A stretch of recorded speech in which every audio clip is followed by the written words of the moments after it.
So so we are now recording. Yeah, so welcome everyone. I know that we've had a couple different dates scheduled for this, but life happens and we had to make some changes. So we appreciate you joining us at this third try. Um, but we've got Annette May here, and I met Annette about a year and a half ago, and she's very well known in Michigan beer. And I live just across the border from Michigan.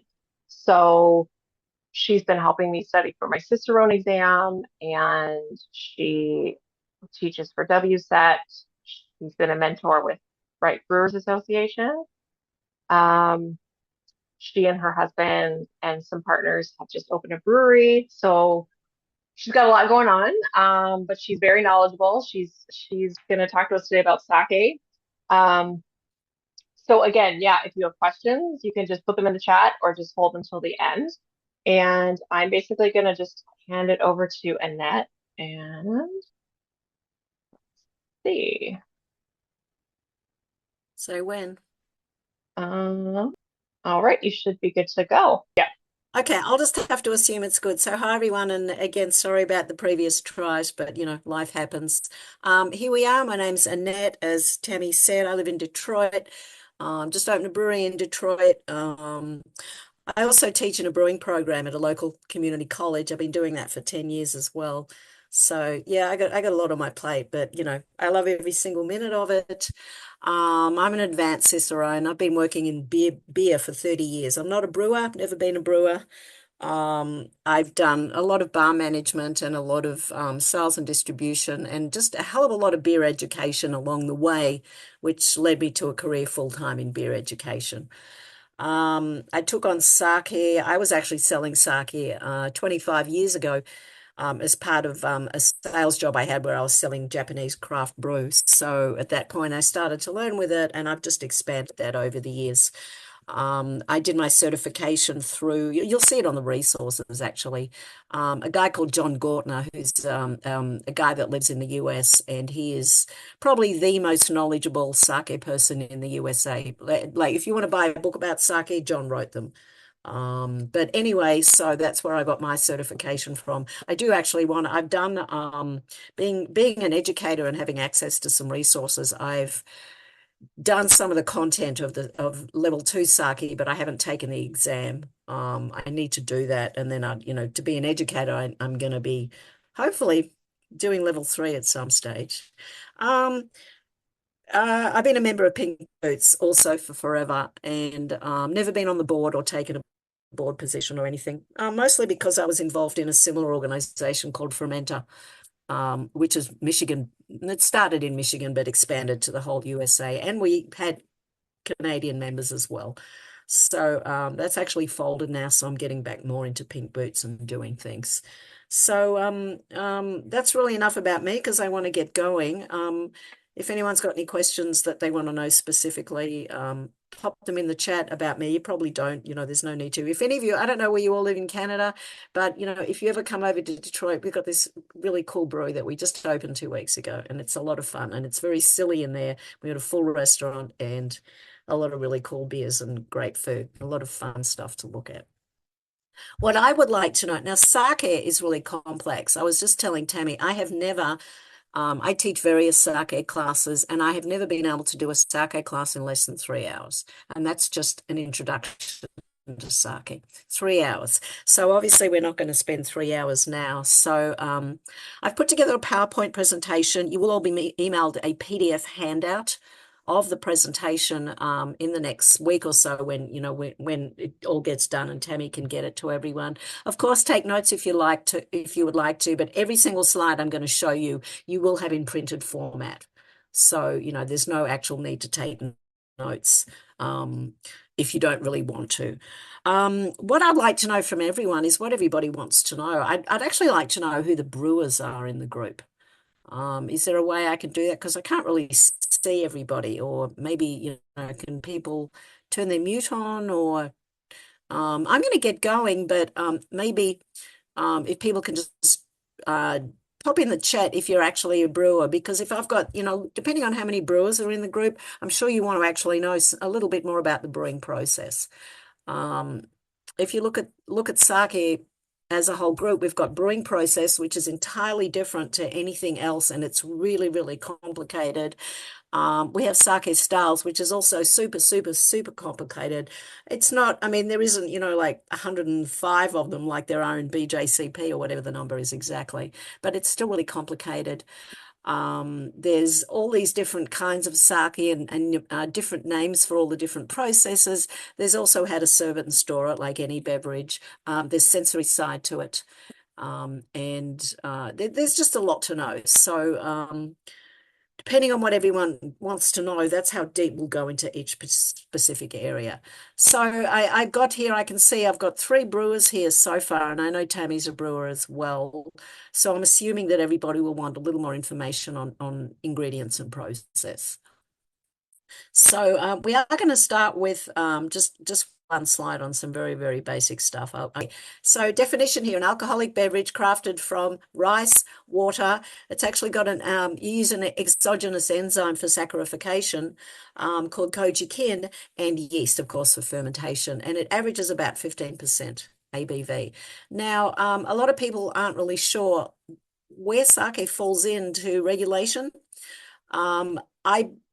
In the USA, I'm going to explain what it is, and I did a little bit of research today, and I think it's the same in Canada. I'm not guaranteeing that, but I had a bit of a look around, and it seems like it might be the same there as well. So anyway, here in the USA, is it beer, wine, or spirits? People always want to know. People call it rice wine, right? It's not actually wine. It's not actually beer either, although it's made from grains and it is brewed, so it's more similar to beer.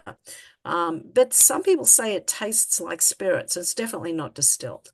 So what actually is it? So according to the USA, for the TTB, which is our federal body, to make sake, you have to actually be a brewer and a winemaker. You have to have both licenses because it is brewed, so you do need a brewing license. However, as far as labeling goes, they liken it to wine, so you actually need a winemaker's license, and also because some sakes are blended as well. So basically, you need to have both if you're going to brew it commercially. Okay.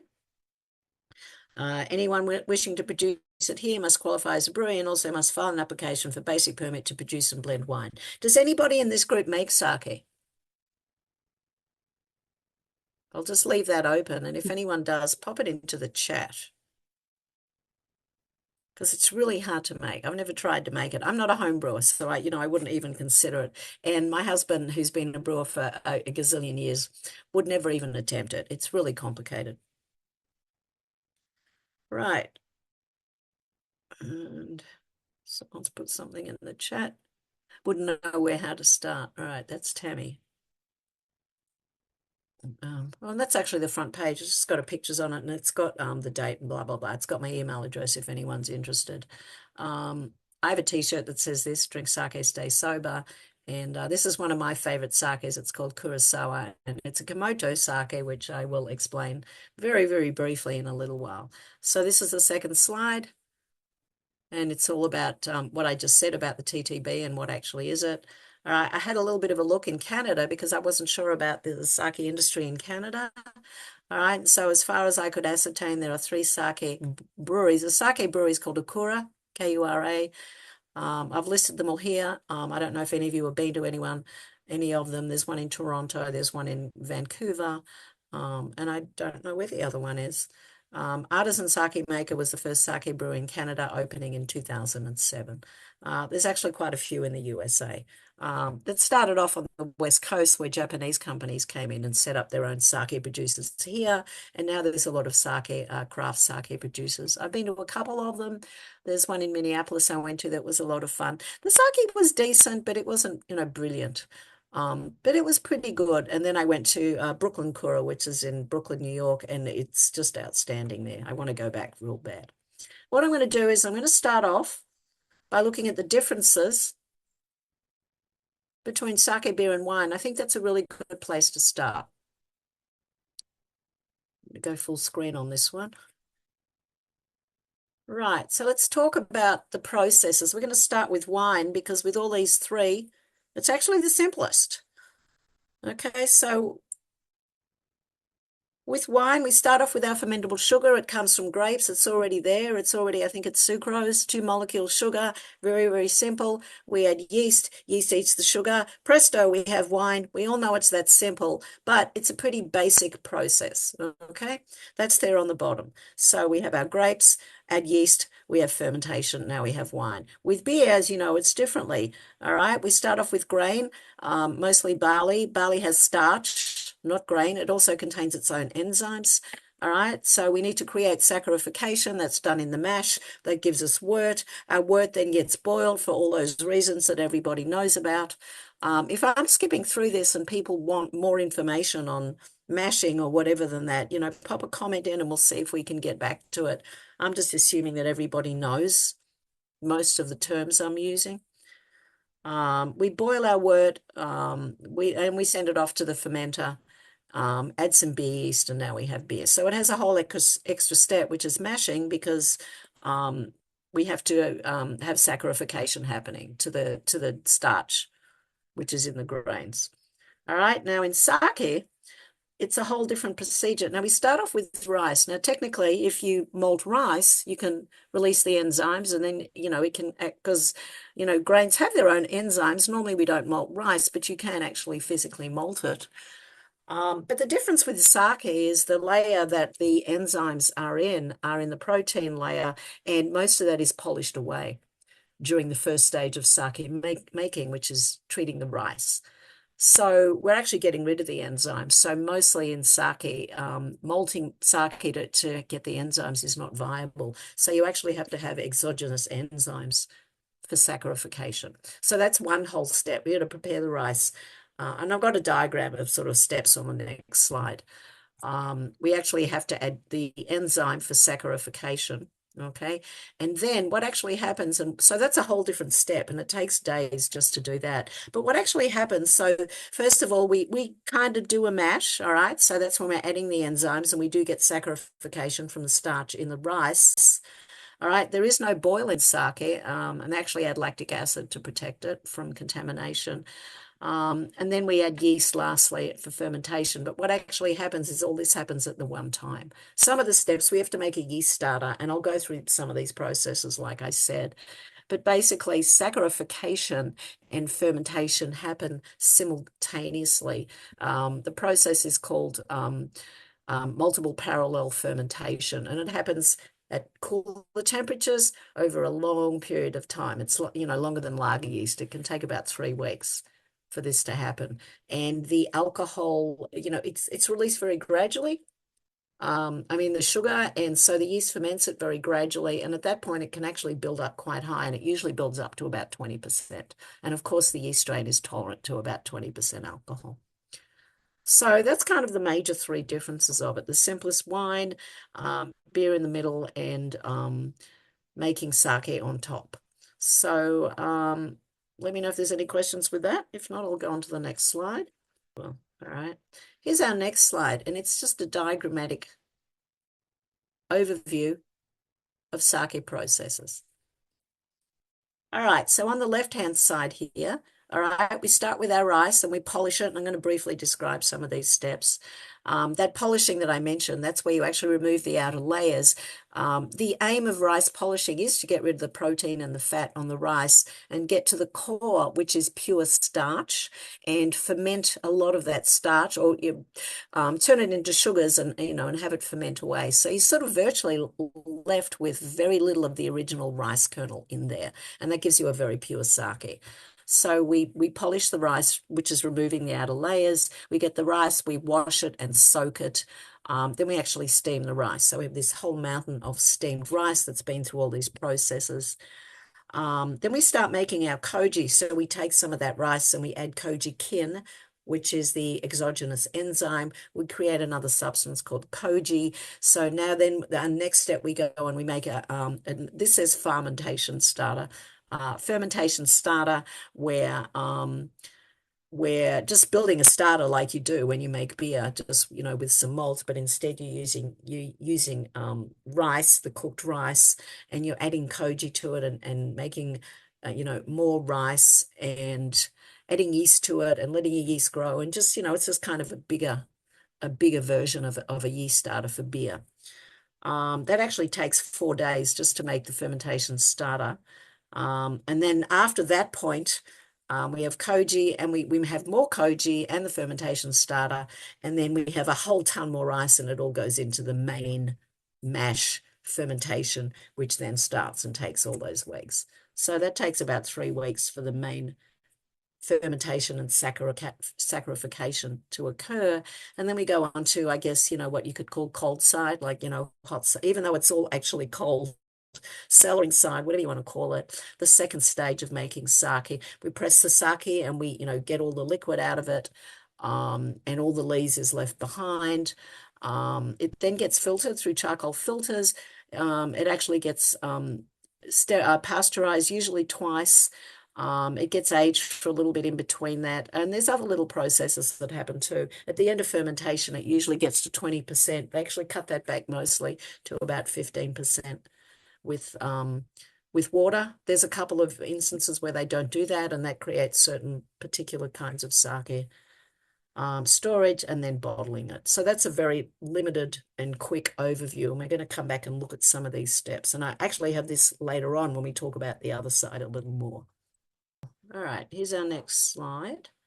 Right, so we're going to look at the ingredients. All right. So the ingredients for making sake, we start with rice, and it is specialty rice. It's brown rice. It's specially grown for sake. It is not eating rice. The difference being that it has these kind of concentric layers where the fat and the protein are on the outside, and we have our potential fermentable starch in the middle. We have rice. We have our enzyme, our exogenous enzyme, which is called kojikin. Okay, and that creates the substance called koji. Of course, we have water, we have yeast, and then I did mention earlier on, you always add lactic acid to sake because it's not boiled, and so we want to protect it. All right, so our rice prep, we go through this whole thing, and that takes a couple of days to get the rice ready. It's ground, it's polished, for the outer layers are removed, it gets washed, it gets soaked, everything is precise. When they're making the very finest quality sakes, some of these processes are timed by a stopwatch. Of course, the bigger producers, a lot of it is now mechanized. It gets steamed and then it gets cool. So here is rice here. If you can see a little bit of this picture, we have on the left, we have brown rice, and there's a couple of different polishing ratios here. This one has been polished to 70%, and what that means is there's 70% of the original grain left. 30% is gone. This one here is almost at the opposite end. This one has been polished to 40%, and that means that 40% is left, 60% is gone. So the more you polish, the more you get closer to the starch core. We make our starter culture, which is koji, rice, water, yeast, and some lactic acid as well into that. You actually build up the starter, you build it up even more before you even go into the main mash fermentation. You do sort of an initial mash fermentation starter build up, and that takes 4 days just to create that. So each day you're adding more of the starter and more rice. And then finally, after all that's done, you have the main fermentation and mashing, which happens again simultaneously. I've got some of the temperatures and everything listed out in another slide. And then we go through all the other things. So the first thing, as I mentioned on the slide before, is the pressing.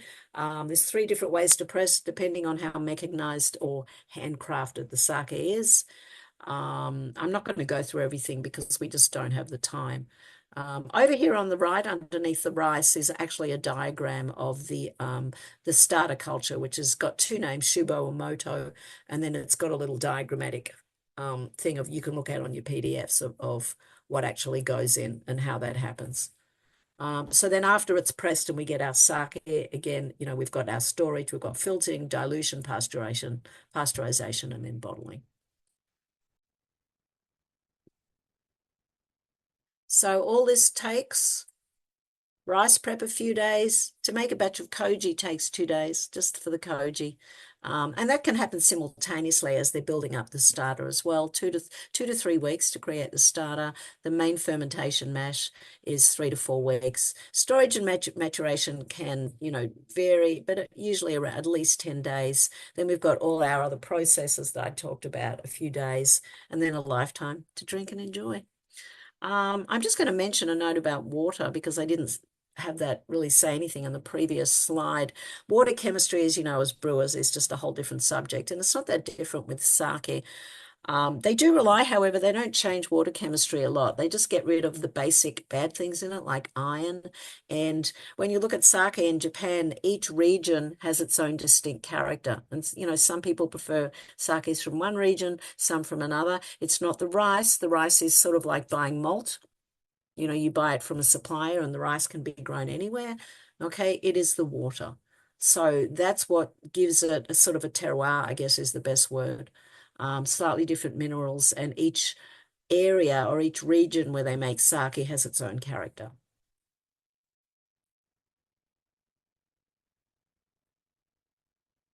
Right. So we are going to talk a little bit about koji because koji is one of the magics of making sake. So again, people get confused between the difference between kojiken and koji. Kojiken is a fungus called Aspergillus oryzae. Okay, and there's a picture of it up on the left. All right, and that's actually kojikin, and that's the exogenous enzyme, and we add that to the rice. So that then becomes koji. We don't add koji, we have to make koji from those two ingredients. Koji is used for other things. It's from, fermented soybeans. You can actually buy koji for food making in Japanese grocery stores. And there's different kinds. You would buy white koji for food making, and yellow koji is the one that's used for making sake. Koji can produce flavors in sake, not so much in the finer quality ones. You get more koji flavors in the ones that aren't quite as refined. It's a very precise process. Temperature and humidity are tightly controlled. It can totally change everything if the koji isn't perfect every single time. I've got a link here that people can look at later if anyone's interested in making it. Oh, hang on. There's actually a link there too. It's just, a source for making koji, for buying koji. But it is really, really crucial. Temperature and humidity has to be really, really tightly controlled. Otherwise, things can just go wrong and it can just not work properly. And, you can ruin a batch of sake and produce some not very good, flavors in there, or flavors you don't necessarily want for that kind of sake in there if you don't really pay attention to the process.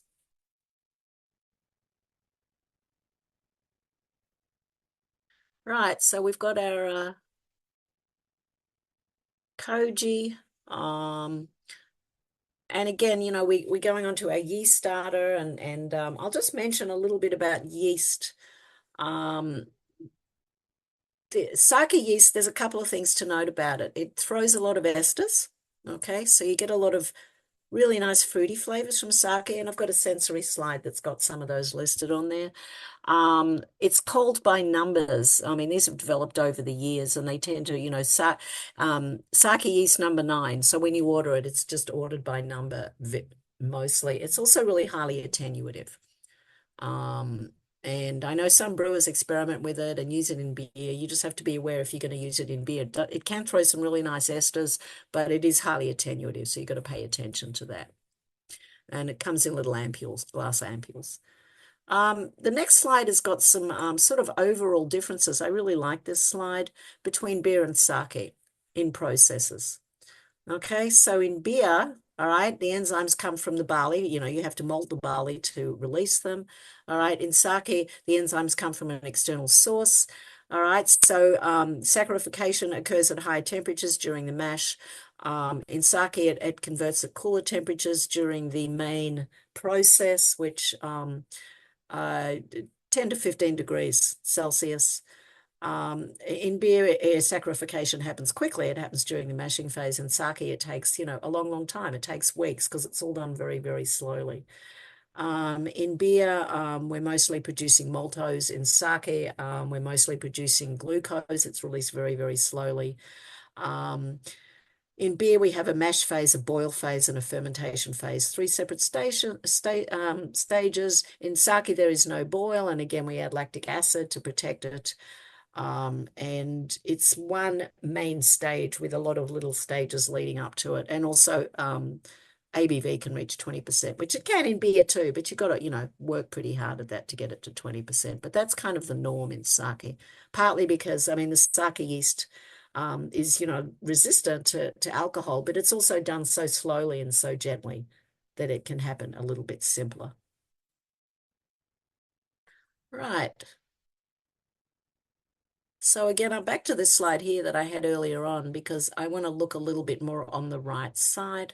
So after we've gone through our complete fermentation mash, the main fermentation and mash, which takes about 3 weeks, all right, it then gets pressed. And I mentioned that earlier on.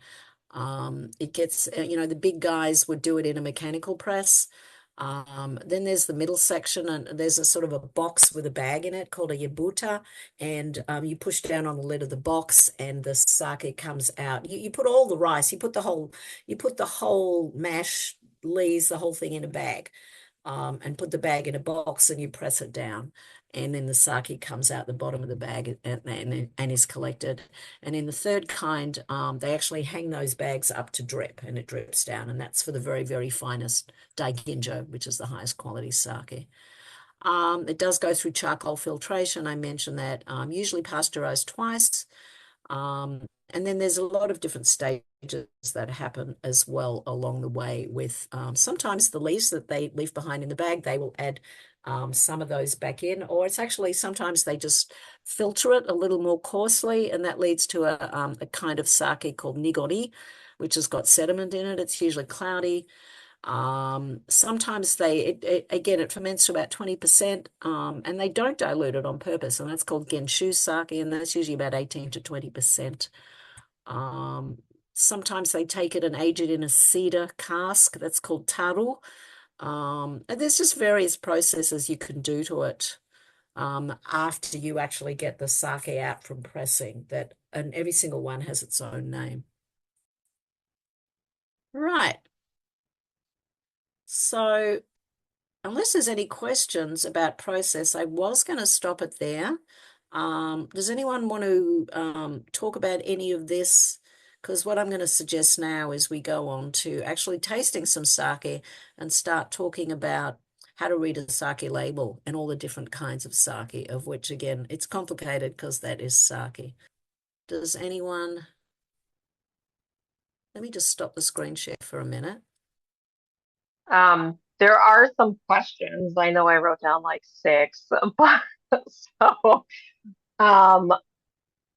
Yeah. Do you know temperature at the steaming and mash? The mashing step, and again, the mashing step is done at the same time as the fermentation step.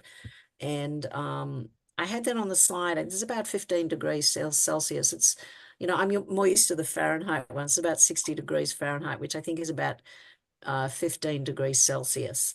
The steaming, it's rice and they steam it. It's not so much the temperature, it's steaming temperature. It's really, really hot. And that's all done before with the rice prep. It's not so much the temperature of the steaming, it's how long it's steamed for and how much moisture it absorbs, because it has to be precise. And sometimes they time that with a stopwatch, how long it's steamed for. If it's over steamed, it'll get mushy and it won't create proper koji. If it's under steamed, and it's all goes back to it with the polishing. If it's over polished, and if it generates too much heat during polishing, the rice can crack, and then it's not going to create koji. So everything is very, very precise. How long do they steam for? I guess till the rice is just to the right amount of moisture that they want it. The actual steaming is just like steaming regular rice at home. I don't think it takes any particular long length of time, but it is controlled really tightly with steaming, down to seconds. especially in the finest kind of sakes. I hope that answers it. Again, I've sort of like plowed through this a bit quickly because there's just so much to talk about with sake, and I'm sure everybody wants to know what the hell ginjo and junmai and all that stuff means too, which is often more applicable to everyday life when you want to go to a restaurant and look at a menu and go, what the hell does any of this mean? Or go to a store and know what to buy for your own sake. But there is plenty of info, and I've got some books listed under resource that will have a lot more of this info, and also some web pages you can go to that will talk about all these specifics tightly. And also, I've got a link to a home, make your own. So there's a homebrew source if you want to make your own at home or whatever, and that's going to give you a lot of like recipe information. Okay. So Britt just asked if they're putting it like in the bag and letting it drip, How how long does long it take? does it take? Yeah. Yeah, it does take a while. To be honest, I've forgotten. I probably did know that, but I would say it would take at least 24 hours, if not longer. But I'm just guessing. From memory, I don't recall that. I used to sell a sake that was called that. That's called shizuku. It's just the name of the method. And they would only do that with the finest daiginjo sake. But I would say, 24 hours or so. And they just let it drip and they don't squish it at all. So it's just really, so if you ever see a sake that has shizuku written on the label, it's probably uses that shizuku drip method. I have like a few questions. If I you could do more like rapid fire if you want, but the koji, so is there a yeast that's actually being used, like that's being added to ferment, or is it just what's coming Yes. from the koji kit? Okay, so what kind of yeast No, is that? Is it it's specific. So koji is simply an exogenous enzyme. Okay. right? So koji is for saccharification. Again, koji is kojikin plus rice. So they actually start with the cooked rice that has also been cooled. They add the kojikin powder, like in the video, and they allow it to propagate. And the enzyme eats into the rice and starts doing a little saccharification in there. And then they build that volume up by doing that, quite a few times. Then that koji, which has got an sort of the active enzyme saccharification started, gets added to more cooked rice, just a whole pile of cooked rice, and then they add yeast to that. Okay, so they do these steps over various days. Now the Is that, yeast is yeah. the yeast comes from actually I think the government handles the yeast supplies, and the main differences with the yeast is the esters. So these yeasts are not they don't have the pad gene, they don't give off phenols, they are just ester producing yeasts. I believe it's a Saccharomyces, but it's not, doesn't have a pad gene. So they do just give off lots of esters, and it's highly attenuative yeast. So, it can ferment, it can ferment. And again, you can use it. A lot of brewers like to use it in Saison because Saison yeast is highly attenuative and it does throw off some really nice esters. I know some brewers use sake yeast in hazy IPA because of the extreme amount of fruity esters it throws off. However, you've got to be able to control it because it's also highly attenuative, and that's something you Hmm. don't really want, a really, really dry hazy IPA. So Hmm. that has to be controlled. And the other thing, there's, a bunch of hybrid sort of, the Brewers Association even they have a thing called Ginjo beer, which is beer made with a portion of rice. Some brewers would put koji in it, and they would possibly use sake yeast. So, there's ways to use it in beer as well. But there should be, I think Y yeast or White Labs are one of the biggies. I think it's Y yeast may sell sake yeast, Okay, and so it that comes that kind of in. ties into one of my other questions is like if you wanted to make it here, you could get the the yeast, but can you also get the specific type of rice? You should be able to.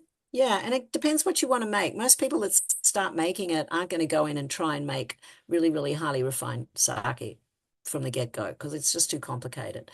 Hmm. Homebrewers just make it with regular rice, but you can buy polished rice. Um, I would imagine from, I'd have to look into it and see exactly where it comes from. I know homebrewers buy it through homebrew supplies, but you can buy polished rice for sake making. Um, Hmm. I would imagine from, like brokers, like Hmm. what's the big one called? BSG or something like that. Hmm. They may have stuff like that. I don't know if Shelley from Escarpment has any sake yeast, or she might have a source for it. She actually used to Yeah, work I at have no BSG, so idea. she would know. Um, Yeah, but I mean with the yeast, she'd know yeah. where to get sake yeast. Um, that also sort of leads into another question, which is like if they're polishing the rice, and you said you showed like 70% and then 40%, like is there a percentage that they usually polish it to? Because I'm guessing if they keep That going, depends. it's just going to get smaller, right? Yeah, so it depends on the sake you want to make. It depends on the end result and the style of sake. It's all in Japan. It's not really like that here, but in Japan, it's very highly regulated. So, if you want to make, for instance, a Junmai sake, well, Junmai is one of those outliers that doesn't apply. Let's just say you want to make a Honjozo sake, and I'll explain what all this is. The rice has to be polished to at least 70%. So, and again, sake producers, Kura don't normally polish their own rice. They buy polished rice. I mean, some might, but it's like malting. You do occasionally find brewers that do their own malting, but mostly they buy it. And it's, preset and it's polished to a certain. So the polish amount you buy is based on what you want to achieve for the end result. Okay, I I have would two say left. Okay. 70%, which means 70% left, 30% gone. It Hmm. would be probably a good starting point for first tries on sake. You're not going to get a super refined sake with that, but it should be decent. Hmm. My last Just two questions are sort of related, and they have to do with like the byproducts, I guess. So like I guess Japan, do they use that like spent rice for anything afterwards? And then also, can you collect any of the lees and like repitch? I know you said they use it sometimes, but is that something that they don't, happens? it's not, they don't repitch it. They sometimes use it to put into a style called nigori, which is unfiltered. Well, it's, loosely called unfiltered sake. It's not actually unfiltered. It's sort of more coarse filtered than regular sake, which is, filtered entirely. Other than that, I don't know what they do with it. I mean, I think they use it, maybe they just, I think it's kind of pretty mushy. I'm not really sure what else you would do with it because it's not really like spent grain where it's, fiber and you can feed it to, make cookies or bread or feed it to livestock, which is what most brewers do. Sake leaves are, just sort of like white mush. So I don't know if you can do anything with it. And you can't, as far as I know, you can't repitch it. Okay, that's a bummer. I like trying to As use far as I everything. know, anyway. I really Um, want to do side by sides of these methods. Wow. yeah. So Well, does now Britt we're make stuff? no, I'm Britt makes thinking she beer, says, but okay, so side by maybe sides of these methods, that sort of sounds to me like she makes sake and she wants to try the pressing methods. um well, I think There's too so many sometimes ways with everything. It's so complicated. And again, this is just tip of the iceberg touching it. yeah. She probably has the resources to make it happen. She wants Yeah. to try the liquid, but now I want to brew with sake yeast. Now, try using it in a saison or something. Just, should be. I know people do that. Um, so yeah, are we at the point where we're gonna, if you have Yeah, something, is we're gonna everyone? take it? Yeah, so Okay. what we're going to do, if everyone's got sake, I'm going to go and get some. I'm going to keep talking about sake styles, but we'll taste sake while we're doing it. Yeah. Okay, so So yeah, if who you wants to have go? some, Yeah, I'd really kind of like to see. I hope maybe some people will come back on video and I can actually have a look and see what sakes they have. Yeah, But feel free to I'm gonna grab your sake. I'm gonna go. Okay. If What you are you going to drink it in? I've got a slide on that. This is a little glass I've got. This is like those standard wine glasses, and you can't tell, but it's actually a little bit smaller. And I got this one at Brooklyn Cora. And this okay. is what I like to drink my sake. And if you want to evaluate sake, um, grab a white wine glass. Or if you've got a glass you like, you can use the little ochoko, which is the little ceramic cups, like whatever you like. But if you really have no idea what to use, you can grab a tegu glass or just a wine glass is good. Okay. Red sake. Red sake is made with red rice. And actually, I used to sell a red sake. So, Britt, tell us what it is exactly. Like, if we can't So see the what's it say label. on the label? Does it say anything about, all right, I'm looking for a couple of words. I'm looking for junmai, ginjo, honjozo, tokubetsu. There we go. Sorry, I was on mute. Is it- Um, Have a look on the back. I'm going to go and run and get yeah, my you're book. right. Often it's on the back It's and a it'll tell. sake-based liqueur that we bought. Oh, okay. So that's A little bit different. different. That's not sake. Um, That's interesting though. I'll be right back. oh yeah. Oh, interesting. Yeah, we bought it because it has yuzu in it. And you haven't tried it yet? No, we're gonna try it last weekend, but I wasn't feeling it. Okay. Mine Um, apparently is the like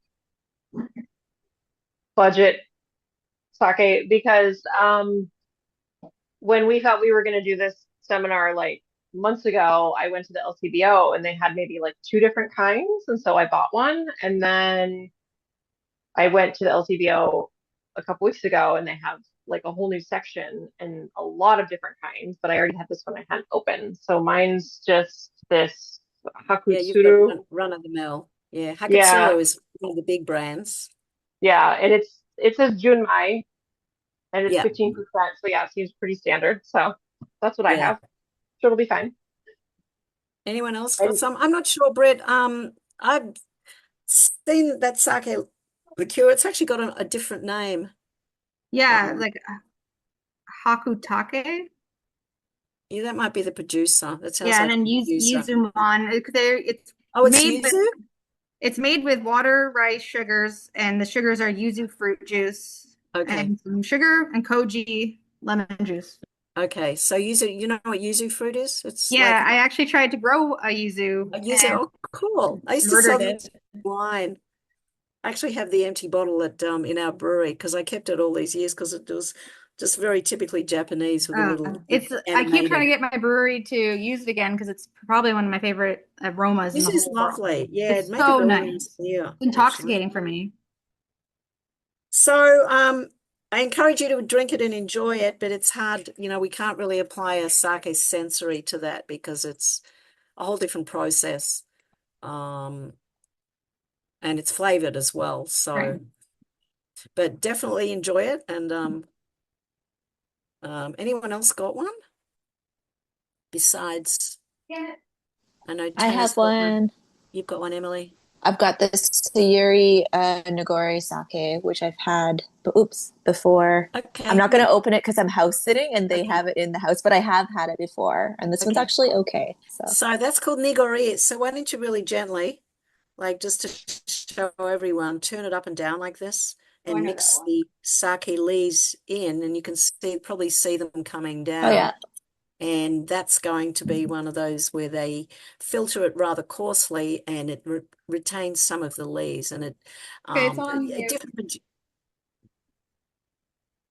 Yeah, I don't know if you So folks can see, yeah, but you can that see white, it there. yeah. Yeah.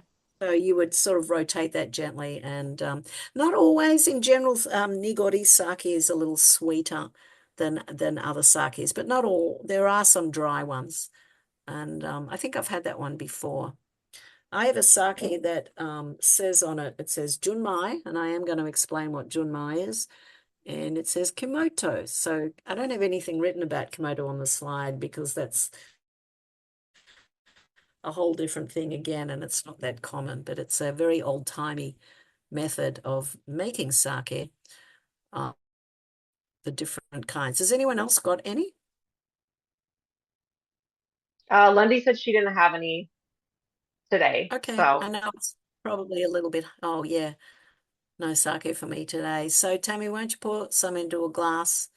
I would imagine yours, you're not going to get, you might get some sort of grainy rice character and probably a little alcohol aroma from it. While it's not terrible sake, it's not, it's a mass-produced junmai. Along with that goes a lot of the nuances you would get from a handcrafted junmai. So I have a handcrafted junmai, and again, you don't know looking at the label. so is this So something that you would can tell by be price. like, would this be like mass produced and like, It's kind of like getting, Bud Light versus, a craft brewed cream ale or something. There's, just okay, sort of differences. A lot of knowing is how much you paid for it. Do you remember how much you paid for that? it was less than $10, I think. Yeah. So for a junmai sake, get one that is going to be more flavorful. Definitely anything that's 10 or under is going to be mass produced, and it's not terrible, but it's not going to give you any nuance in the aroma. All right. So let's start talking about this. This is what you're going to do. So, you go into either an Asian restaurant that has sake. So while I'm talking about this, I'm going to sip my Kimoto and just, Tammy, have a sniff, see if you can smell anything. What you're looking for, especially in the quality you've got, is a sort of a ricey, grainy quality, maybe a little bit of fruitiness. You're probably not going to get much else from that quality of sake that's been mass produced. When you drink it, you're going to probably get some alcohol warmth from it, and it's going to be not horrible, but a little bit, just a little bit harsher than a junmai made at a small producer like mine. I feel like there's more in the aroma than there is in the taste, Mhm. um, which is fine. And it does say serve warm, chilled, or room temperature. So I don't know if Yeah. you are able to touch on that, but I know that Yeah, I've you got a can, yeah, slide on okay. And mine's chilled. So, I mean, if it was me, yeah. even like white wine, I prefer my white wine at like room temperature. So I would probably do it room temperature next time, just to maybe bring out a little bit more. Sometimes it's always bottom line is it's whatever, however you like it. So I encourage anyone Mhm. to chill it and taste it at room temperature and even warm it up a little bit and just see what you like. There's no right or wrong. If you prefer it warm or room temperature. I don't care for room temperature junmai. I find it a bit cloying, and that's it's sort of a richer, heavier body kind of sake, and I find it a bit cloying at room temperature. I like my junmais chilled, but they say you can drink that. A lot of people like their junmais at room temperature. But anyway, let's look at what all this means, all right? So when we Mhm. look at the whole world of sake and all the different styles and labels, it comes down to two things, all right? It comes down to number one, process, and number two, ingredients. In Japan, this is all highly regulated. Not so much here. Okay, now when we talk about process, we are talking entirely about the rice and the degree of polishing. So there's these kind of two major classifications of sake: rice polishing and ingredients. And the ingredients refers to the addition of a little bit of distilled alcohol. And I'll come back to that in a minute. We'll start with the rice polishing. So again, how much rice polishing? It depends what you want to make. So you're a mass producer and you're making futsushu, and I will point out futsushu is not available in the USA. I actually don't think it's available in Canada, but I don't know for sure. Futsushu is only available in Japan. Okay, futsushu is, I guess, it's the mass-produced sort of least expensive of all sake, and it is the one that is likely to be warmed up. And, 90% of sake drinkers in Japan drink futsushu warm. Premium sake is really only a 20th century thing, late 20th century thing, and it's not, it doesn't have any historical standing. It's just sort of a newer creation. It's sort of like craft beer. It's sort of like, in a way, craft sake. Well, they don't call it that over there. All right, so futsushu has no rice milling requirements. All right, they would mill it just a tiny bit, but there's no requirements. So you could just mill it a little tiny bit. All right, now the cutoff point is 70%.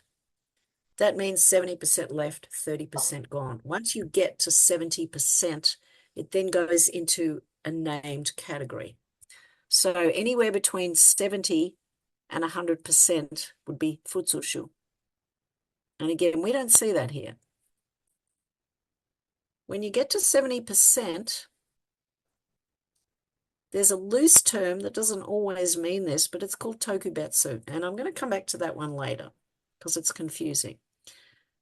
Premium sake, which has its own very strict designation. The rice is polished to at least 60%.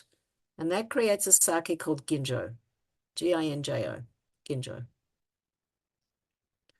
So a ginjo sake is polished to at least 60%. It could be as low as 50. So it's between 50 and 60. And again, what they're doing is getting rid of the fat and the protein, getting closer to the core of starch, and getting a much purer sake that has virtually no rice flavor at all. And the flavors are really only coming from mostly the esters from the yeast. Now, if you take that down a step further and get to 50%, that is then called daiginjo, which is more premium again. And only a very small percentage of sakes are daiginjo. All right, so 70% is kind of a level, and that comes into the next section I'm going to talk about, which is junmai and honjozo. Tokubetsu, if you've got a sake that is between 60 and 70, sometimes they call it tokubetsu. Once it gets to 60, again, it's ginjo, and once that gets down to 50, it's daiginjo. Now, there are very few sakes that get below about 35%. There is one I've had multiple times, actually not multiple times. I've only had it once because it's really expensive, and that's actually 23%. It's by a specific Japanese producer called Dasai, and I was a little, unsure about spending a very large amount of money to taste this, but it was actually very lovely. It was very, very, very, the more you polish the rice and get closer to the starch, the more delicate it becomes, the more nuanced, the more subtle. So again, it's subjective. Daiginjo sake, is it better than tokubetsu? It depends what you like. I love a good daiginjo, but I love a good, just junmai, which I'll come back to in a minute. And I especially love kimoto, which is sort of a funky sake. So, it all depends what you like. It doesn't mean it's better because the rice is polished. It is more fine and is considered more premium, and you will pay a lot more, but it's entirely what people like. So again, when you get a bottle of sake, you want to look for, you won't ever see futsushu written on it. Okay. You may see tokubetsu, ginjo, daiginjo. If it doesn't have any of those three,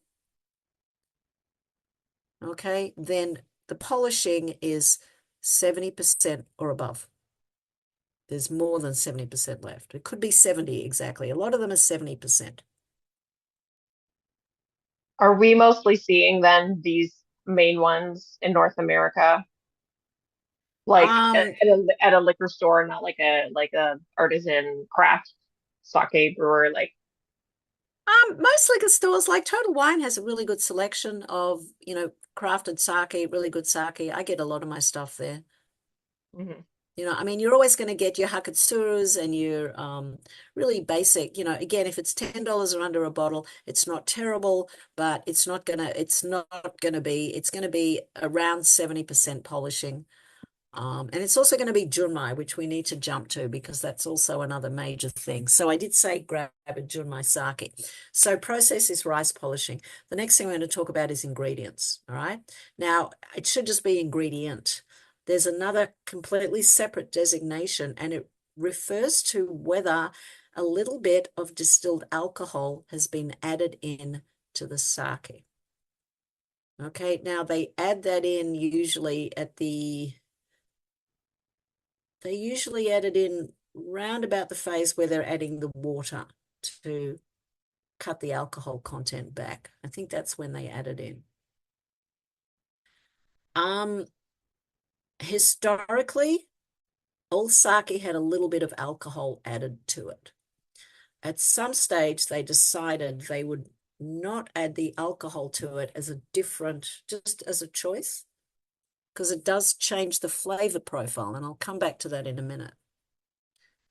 Sake that doesn't have the alcohol is called junmai. So in a way, you can liken it to beer with Reinheitsgebot. All right, but in a way that's sort of maybe damaged the reputation of Honjozo a little bit, because adding that alcohol is not adding a bad thing. That's what they always did historically. Now, the alcohol they add is at a highly regulated amount. And I'm not, there is figures. It's to do with a certain percentage of how much rice. I can't remember the figures in there, but it's regulated. And the alcohol itself is produced specially for this purpose at a separate facility. Okay, and it's regulated. Now, that's sake. So if it doesn't have the alcohol, it's called junmai. And that's on the label. So junmai sake is more popular here than Honjozo. So most sakes will say junmai, and that means it is pure. And it is. It only has the main ingredients. Now, along with whether it's junmai or Honjozo, the word for adding the alcohol, it's called Honjozo sake. All right. And again, it's regulated. What it actually does, it doesn't increase the alcohol content because they cut it back with water to adjust it. So it's not fortification at all. It actually, what it does is it volatilizes aromas more. So they say that Honjozo sake is a little more aromatic. It varies. I've had a bunch of them, and it can just vary with the producer. Honjozo sake is also, they say, quite nice for warm sake, because again, the alcohol, the aromas, the alcohol helps produce aromas, and they volatilize and gives you a better sensory experience. That's why they do it. Again, junmai is more popular here.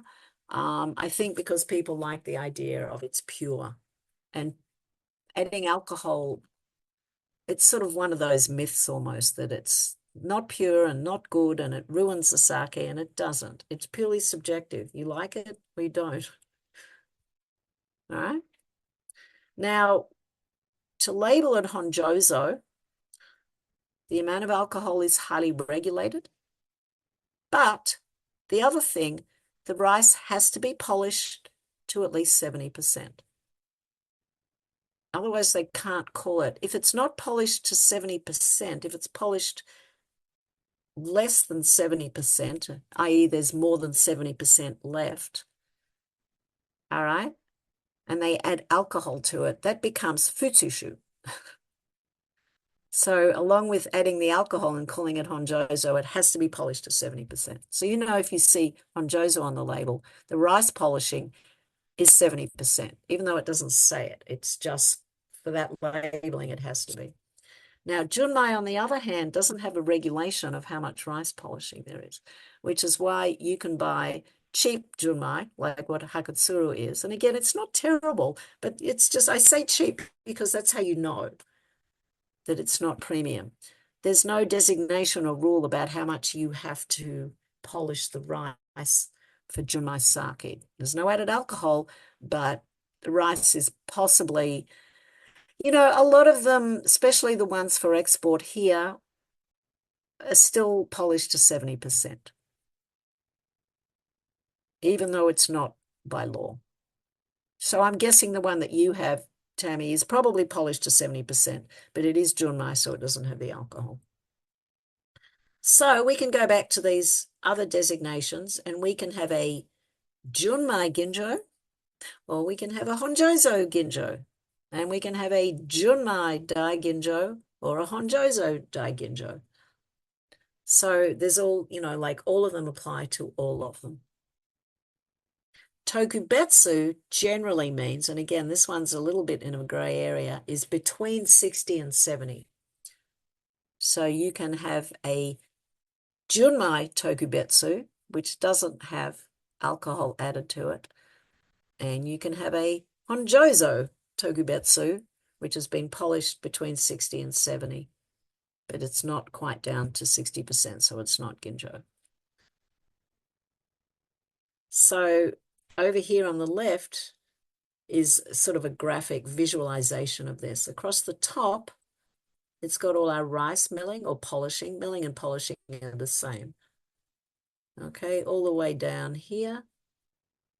All right, pure rice style. They call it pure rice style. That means that's junmai. All right. And then alcohol added style, which is called honjozo, which is not actually, yeah, there it is, honjozo. And it has to be polished to 70% to call it that.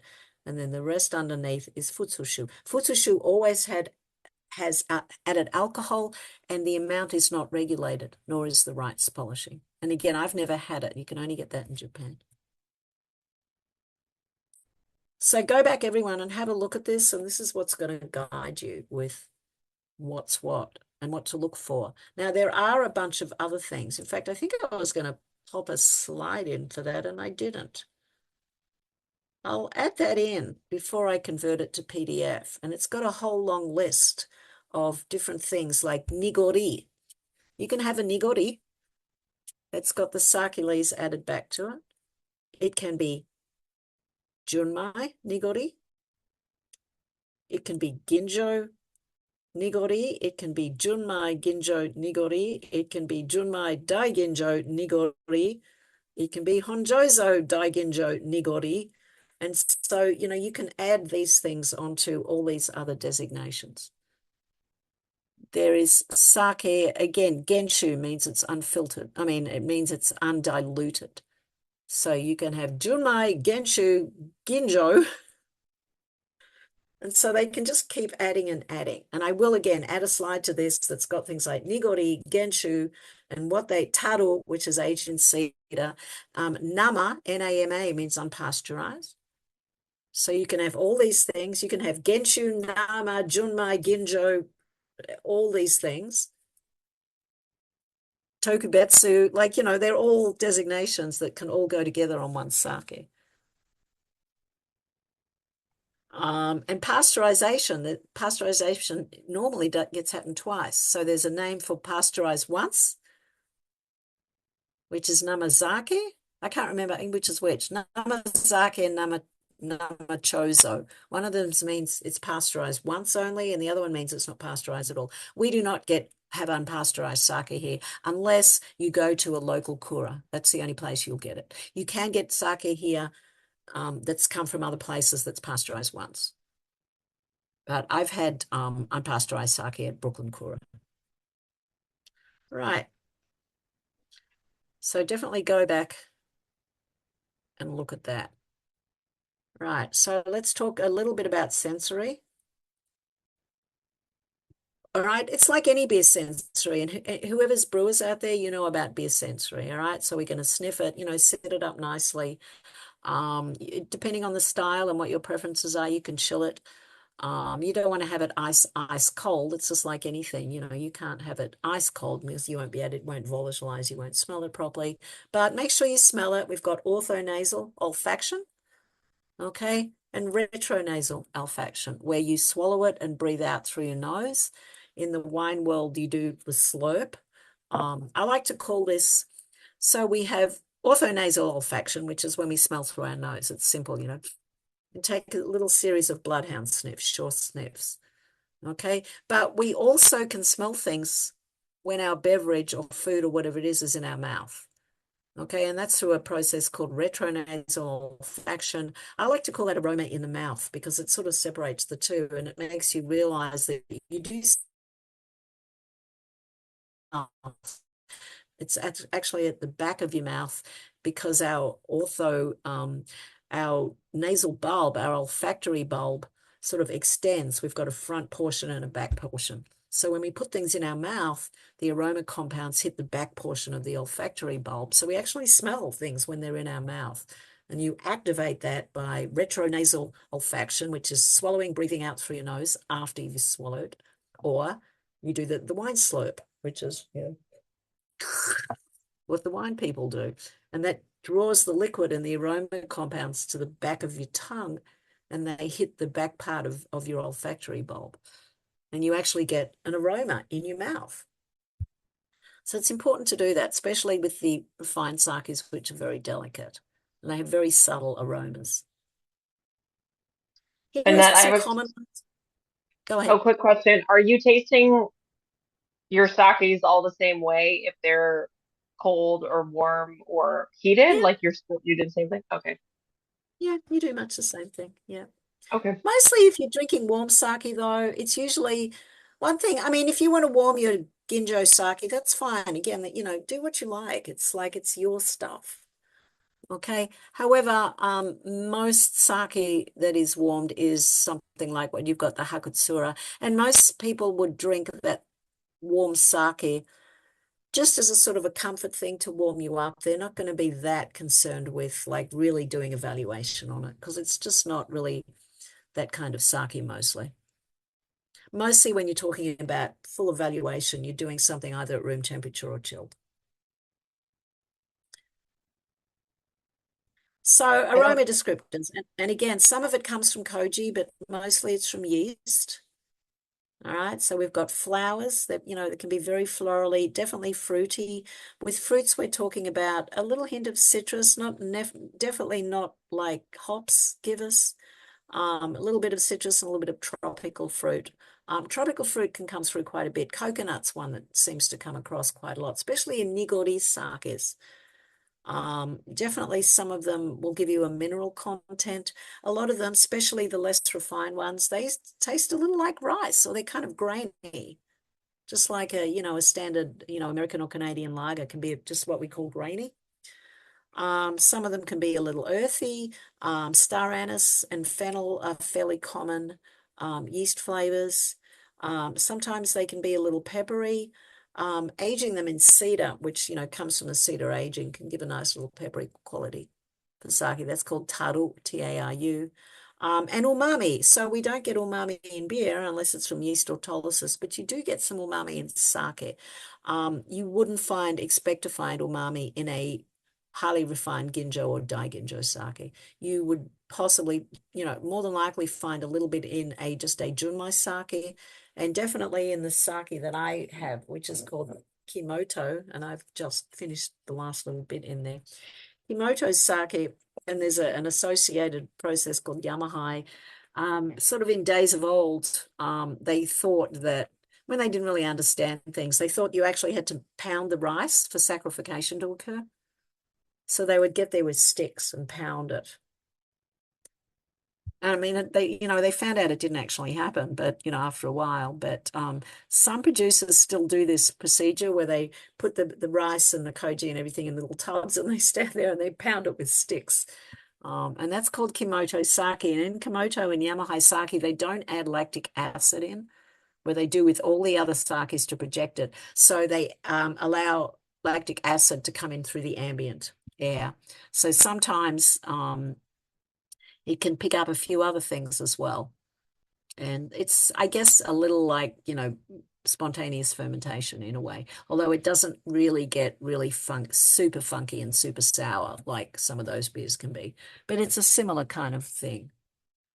So Kumoto and Yamahai sake, which again is a similar way to do it, often have a little more umami, and Junmai often. So these sakes aren't polished as much, so there's a little bit of protein left in the rice, and that can lend itself to a little bit of umami in the sake, which is actually a really nice thing. You know, we don't really want to have umami in beer, but in sake and some of them, it just gives a little hint of sort of just umami character that you just learn to recognize after a while. It's not like soy sauce, not like, you know, over the top umami. It's just a little hint. I don't want to rush, but it's 8:21. Yeah, it's I 8:21. know you have Yeah, a couple more slides, I've just got which a I'm couple more sure. slides, and I can leave these for Yeah. everyone. We're just talking about warm or chilled. There's a slide on that. All right. Mostly subjective, but there are some things on the different grades and, you know, vague recommendations. The next slide is storage and how long does it last? Again, everyone can read this. All right. So there's basic information on there because everybody needs to know this stuff. So sometimes, again, I've rushed through a lot of it. When I do the 3-hour seminar, there's more information, and usually everyone's coming out going, oh my God, there was so much stuff. It's like, okay, just remember Ginjo. If you go to a restaurant, you look at a menu. If you get something called Ginjo, it's going to be good. You're going to like it, provided you like sake. Some people just don't like it at all. So, and again, if you go to a liquor store and want sake, you will have to pay a good handcrafted bottle of Junmai will be about $20 for a 720 ml bottle. And this is US dollars. It's possibly more in Canada. You can get a good Junmai for $25. Ginjo, you can pay more. You can, you know, one of my favorite Ginjos is about $33 US for a bottle. And a Dai Ginjo, you know, starts at around $30 for a bottle. The good thing is you'll read it in storage. It lasts a lot longer than wine or beer. So at least, you know, you don't have to drink it all at once. Although if you like it, that's hard to do. A little bit of slide on a couple of different kinds of glasses to use in it. Want to make some? All right. So this is a homebrew link that you can just sort of, I guess, copy, or, you know, I can try and send you the presentation if you've got, so all these links are live, or I can put it in a Google Doc or something. We'll talk about that later. This is a homebrew book. But anyway, this is a homebrew sake page that's got a ton of different resources on it. And then lastly, I do have just extra resources, a couple of web pages, a couple of books that are really good to read. I mentioned earlier, I've got the WSET Sake Awards if you want to do courses. And John Gortner, the certification that I did is John Gortner's sake certification. He has 2 levels. He has my level and he has a master level where you actually have to go to Japan to do that. And then Brooklyn Cora, if anyone ever goes to Brooklyn or New York, they have a bunch of really cool classes. They also do the WSET classes sometimes live there as well. So that's the resources. Okay. So you want to stop the share? I can stop the share. You can stop and then I will. And again, that was just very much an overview.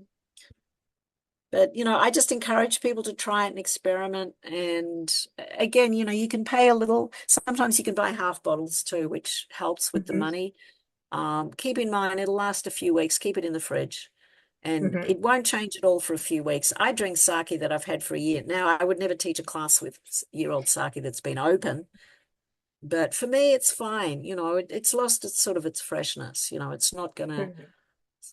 You know, one thing we didn't talk about at all is sake or flavors. I mean, there's so many things still to talk about, but this is just a really basic overview. Yeah, there's a lot of info, and I feel like we did a sake webinar too, like a couple years ago, and I left thinking, oh, I'm gonna try a bunch and, you know, learn more about it, and then I didn't, but probably because I forgot. But I think, and maybe Britt can confirm, but that one you were talking about, the Ontario Springwater Sake, I think is in Toronto, in the Yeah, there distillery is one in district. Toronto. One of them. Yeah, Yeah, it's in the so distillery district in Toronto. okay. I have been there many years ago, but since I'm going in a couple of weeks, I might want to try and hit that Yeah, I want to go to. I'm surprised I've never looked it up and I've never been there, and I've been to Toronto so many times. Yeah. I want to, Um, I'm not sure. I'm too scared to go to Toronto right now because I'm scared they won't let me back in the country.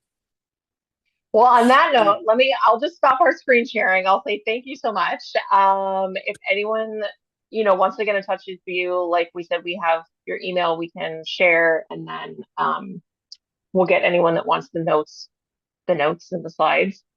yeah, Um, you'll have that in the next couple of days, and I will add yeah, that extra slide to it with a bunch of names of different kinds.